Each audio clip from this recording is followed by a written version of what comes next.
Welcome, boys and girls, to my fourth annual E3 conference here on YouTube.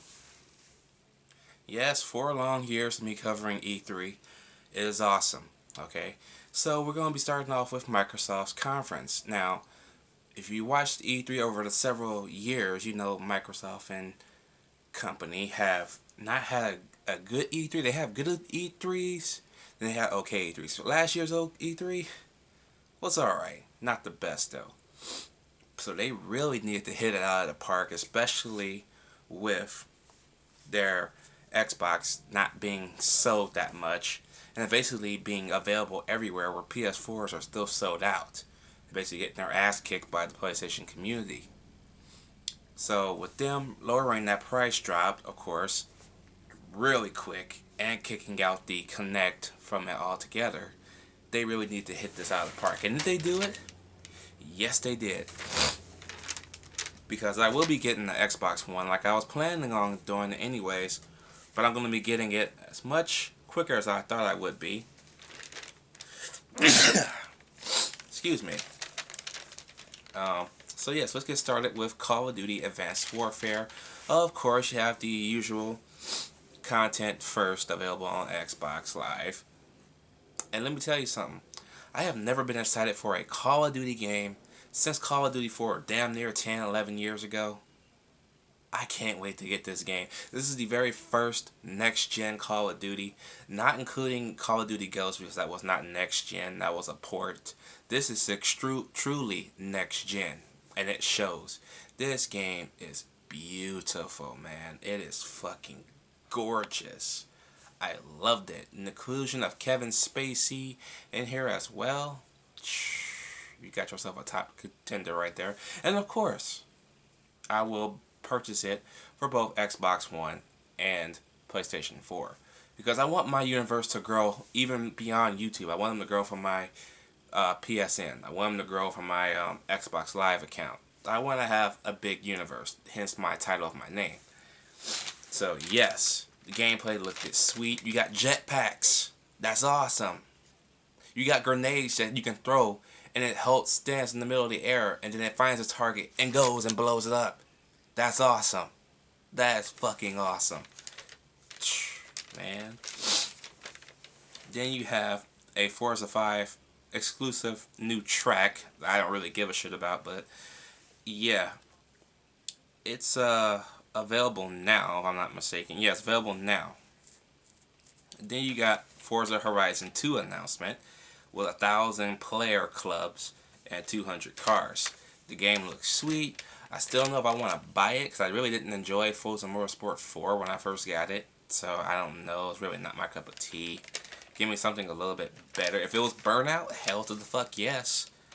But yeah, it comes out September 30th, of course. Then you had a sneak peek of a trailer for a video game called Evolve. It looks awesome. You get to play, you have your class, and then you can either choose to be the monster, which is kind of awesome. It looks like almost like Left 4 Dead. Then you got Assassin's Creed Unity, and by the name of that alone, you already know what it's going to be. You get to team up with 4 other players online, of course, and I'm pretty sure if the campaign, I think that's the campaign we were watching, but it was 4 players. I'm pretty sure if you don't have 4 players, you're going to be having 3 AI characters going with you handling this stuff. It looks sweet. Very first next gen second next generation Assassin's Creed. Fucking yeah. Fuck yes, it's awesome. Then you have Dragon Age Inquisition. It comes out October 7th.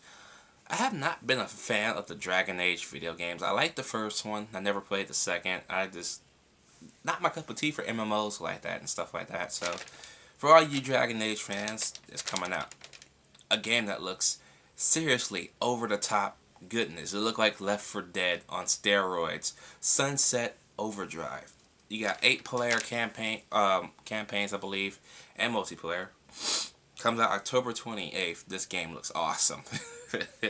You fucking grind on poles and shit, and you don't even have a skateboard. That's badass. That is fucking badass. And I can't wait to get my hands on that shit. And the character seems like he's gonna be over the top good times. I love to have fun in my games. Speaking of having fun, this title is ridiculously funny, but I don't have the whole thing because it was said, not written down. But we have DLC to Dead Rising 3, or a whole new disc DLC game coming with all Capcom characters, seemingly all Capcom characters. I think it's a download because it's available now. It is called Super Capcom 3 Super Deluxe Ultra something something plus this and something something. Is that fucking long? I'm not shitting you. That is the title of the game. Not the something something part, but it was more to it than that. Next up, we got the dance games. We got Fantasia Music Evolve that comes out in the fall. Don't care about that. And of course, it wouldn't be Xbox without Dance Central Spotlight. Dance Central Spotlight. Who cares?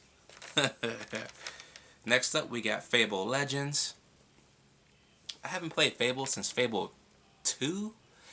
It was a good game, but it was way too fucking long. I'd rather spend my time playing Assassin's Creed than anything. So, yeah. But it looks fun. You got 4-player co-op, and it looked awesome.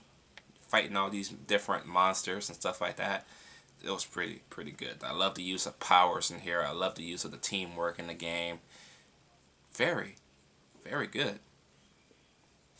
But it'll be out in the beta will be out in the fall, so I'm pretty sure the game won't be out until 2015. But you can also be the bad guy. You can also be the villain. That is awesome. So while the characters are running around on the map, you are looking like an over-down view, planning out what they're gonna fight. It's awesome. Next up, you got a game called Project Spark. I think it's available now. It's either gonna have 100,000 or 1,000,000 games in one. It's like this big gigantic universe of stuff. It looks pretty interesting, but I don't know. I don't know if I need that many mini games to play. I mean, nothing against it. I just Next up, we got Ori and the Bling Forest. This game kind of looks, I want to say, like a tad bit like The Last Guardian, but not in that same color scheme. It's just by the way it was playing, and it had like a little sad moment in here, and it was kind of, I hate sad moments in video games. That's why I'll never play The Last Guardian for that specific reason, because I already know what's going to happen to one of the fucking characters in the game.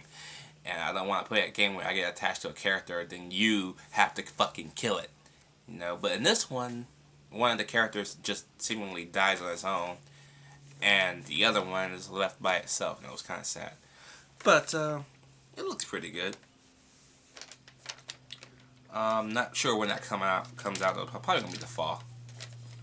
Next up, oh yes, Halo: The Master Chief Collection. It also comes with Halo 2 Anniversary, the original multiplayer maps from Halo 2, 100 maps included, 4,000 gamer score points, plus Halo Nightfall, which is, I think, is going to be like a mini-series I think they were working on, that I think Steven Spielberg was attached to, but I think now Ridley Scott is attached to it. So, I'm not sure if it's the same thing or not. I haven't heard any news about Steven Spielberg leaving that project, but now it's another project with Ridley Scott, so maybe that's what they were talking about last year, but it's officially been titled, or subtitled. So yeah, and they're also going to come with the Halo 5 Guardians beta. So yeah, I can't wait for Halo 5. It's going to be awesome. That trailer was awesome. You have a game that looks eagerly like the sequel to Limbo. It's called Inside. And the only reason why I say it's like it looks like a sequel to Limbo, because the dude that was on stage came out in a Limbo shirt. And the way the game is, you're a boy, and it's a side scroller, but you can actually see what the boy looks like now. It has to be Limbo. It has to be Limbo. I know Inside is the name of it, but I'm pretty sure that's probably going to be subtitled. Maybe it's going to be Limbo subtitled Inside or something. I don't know. It looks good. It's good, but it won't come out till next year, unfortunately. You have ID at Xbox, which is like the independent developer gamers who seemingly going to have independent titles. So it's good to see Microsoft support the indie games as PlayStation did last year and continues to do.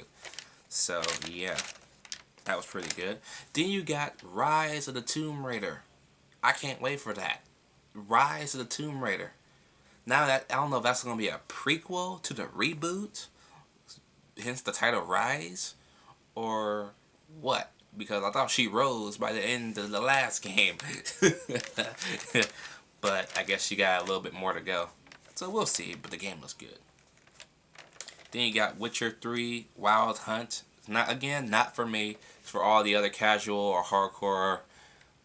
I'm not even sure if it's an MMO or a third-person game or something like that. I'm looking at the TV now, and that Ori and the Bling Forest is playing again. Yeah, I can't look at it right now. But yeah. Then Xbox, and there's that Limbo lookalike. Then Xbox went and revamped a franchise from the very first Xbox, and I remember this game, but I remember it not being very popular. It's called Phantom Dust. It looks good. This game looks fucking good. I can't wait to pick it up. I'm going to pick it up and see how it is. Hopefully it's good, because I never played the original Phantom Dust, but I remember that title once it came up. Then you got to look at Tom Clancy's The Division. Of course, they're going to have first exclusive content. Of course, the game comes out next year. Again, this game looks awesome. I can't fucking wait. Oh, man. Tom Clancy, rest in peace. Then you got ScaleBound. This game looks sick. Not as sick as the final game will look like, but yeah, I can't wait to get my hands on that. And the biggest surprise for me, because I was not expecting it. You can see my fucking enthusiasm going up because Crackdown is back, baby. I fucking love Crackdown. Crackdown 1, I spent many hours on that motherfucker. Crackdown 2, my second favorite Crackdown, but not as good as the first one though. Now, seems like a revamp right now. I'm pretty sure it's going to be called Crackdown 3, but right now it's just labeled as Crackdown because it won't come out until probably next year. Next year, goddamn you. The trailer, because once the trailer premiered, and that guy started talking, I'm like, oh shit, I recognize that voice anywhere. And then of course they showed the little orb logo with the little guys running through it. Like, you know how the orb is, and you had that little guy, and usually on the Xbox he would just sit there like in the range motion. He's actually running in the little orb this time. And then the character comes and grabs it and goes, girl, like, oh shit. Fuck yeah, Crackdown. Oh, suck my dick. Crackdown is coming back. Oh, fuck yes. Fuck yes. That made my day. That made my fucking day right there. Crackdown. Yes. Only sad part, no Left 4 Dead 3. So I gotta hope for next year, again, as I do every year, for Left 4 Dead 3. Come on, Microsoft. Where's Left 4 Dead 3? We got Crackdown back. We need Left 4 Dead 3. Next. Please give me that. Please. Those two games alone, I'll be set for the rest of the generation. Besides the next Gears of War, of course. Fallout 4 eventually when it gets announced. But, yeah. So, this conference was good. I liked it. Dedicated to just games. That's the way to go. A for this conference. Let me know what you guys think about the Microsoft conference, if you watched it and if you saw it. If you don't know what channel it's on, if you have a network called Spike TV, it's gonna be on there till about 4. I think EA is gonna be coming up next. So stay tuned for that video, and I'll see you guys later.